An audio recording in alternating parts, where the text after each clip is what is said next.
വിശുദ്ധ ലൂക്കായുടെ സുവിശേഷം 18-ാം അധ്യായം 18 മുതൽ 25 വരെയുള്ള തിരുവചനങ്ങൾ.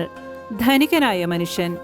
ഒരധികാരി അവനോട് ചോദിച്ചു, നല്ലവനായ ഗുരു, നിത്യജീവൻ അവകാശമാക്കാൻ ഞാൻ എന്തു ചെയ്യണം?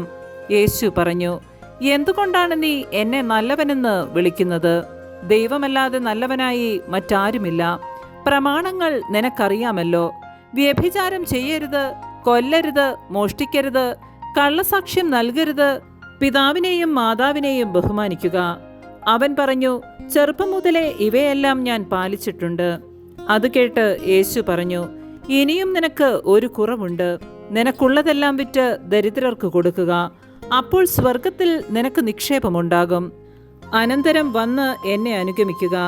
ഇത് കേട്ടപ്പോൾ അവൻ വളരെ വ്യസനിച്ചു, കാരണം അവൻ വലിയ ധനികനായിരുന്നു. യേശു അവനെ നോക്കിക്കൊണ്ട് പറഞ്ഞു, സമ്പത്തുള്ളവർ ദൈവരാജ്യത്തിൽ പ്രവേശിക്കുന്നത് എത്ര ദുഷ്കരം! ധനികൻ ദൈവരാജ്യത്തിൽ പ്രവേശിക്കുന്നതിനേക്കാൾ എളുപ്പം ഒട്ടകം സൂചിക്കുഴയിലൂടെ കടന്നു പോകുന്നതാണ്. നമ്മുടെ കർത്താവായ മിശിഹായ്ക്ക് സ്തുതി.